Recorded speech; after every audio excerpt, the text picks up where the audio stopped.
Not one member of this group was going to let the torrential rain stop them from standing up against Russia's war on Ukraine. Amongst the crowd of Ukrainian Australians and their children were Russian Australians and those who were born here who showed their hatred of the invasion. My family is in Ukraine. I don't need refugee now. And I know that many of you have families there and you are scared for their well-being. And they are innocent people, and there are innocent children. My mom is 87 years old. She can't leave the home. I can't bring her here. She can't escape. How many of you have families like this? I am a Tibetan. I have lost my country to China, and I know how difficult it is to be living away from your parents, to be living away from your families. My mother is of her age. We have never been together in the last 3 decades. And it is very difficult, and I know how difficult it is for you. So as a Tibetan Australian, I'm fully in support of Ukraine, and I suggest Russia to stay away from Ukraine, to drive your troops away from Ukraine. I'm here because I needed to be with my compatriots whose families are back at home in Ukraine, stuck as my family is. I wanted to be here just to look in their eyes and see something that I'm looking for the answers, and obviously I didn't find them. I'm here because I believe that other people who are in the similar situations, like that Tibetan guy who spoke so beautifully, are here. And we are here to support each other, and we are here to say, you can't get us easily. Really, we can't do much. Women and men we are not stuck in Australia. We are grateful to be in Australia. But from here we cannot do much. We can't go and fight. But we can ask for the attention of Australian public, that they understand what's happening in Ukraine and what it means for Australia as well. Because Ukraine is only the beginning, and there will be other countries. And if you give in to bully once, he will come for more. So blackmail is never ending. I'm here to support Ukraine and its people, and that's the least that I can do in that desperate time. And you're from Russia, so why are you supporting Ukrainians? I believe that not all Russians support a suicidal mission of Putin in Ukraine, and I believe that, and I know for sure that lots of Russians like me support Ukraine. Do you still have family members in Russia? Yes, yeah. Are you concerned about them? Yes, deeply concerned, and unfortunately it's very hard to predict Putin's next move, but yeah, I'm just hoping for the best What would you like to say to Queenslanders?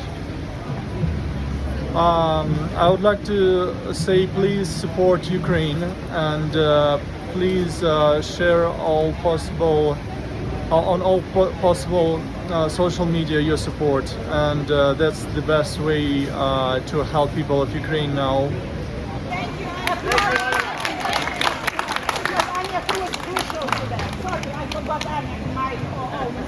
I stand with Ukraine. I disagree. I was absolutely in shock and disbelief when I saw the news yesterday.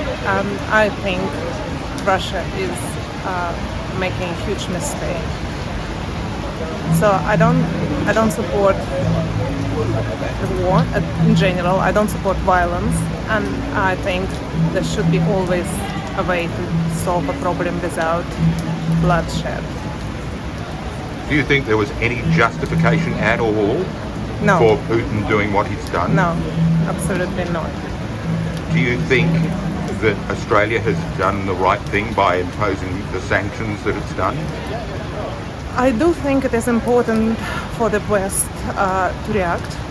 It is important.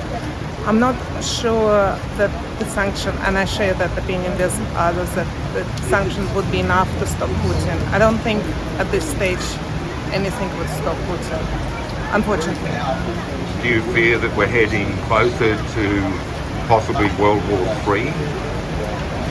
I don't want to think about it, but looking how it turns, hopefully not, but talks are there.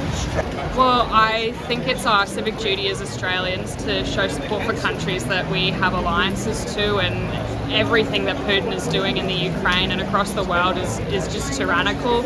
I feel like every Australian has a duty to stand up to the Ukrainian community here and all of the Europeans that might be affected by this. So I think it's important to show support, and I think it's important to get Scott Morrison listening. We need more than just statements saying that he's condemning Russia. We need a guarantee that if NATO puts troops on that soil, that Australians will be there with him, upholding the alliances that we've had for decades.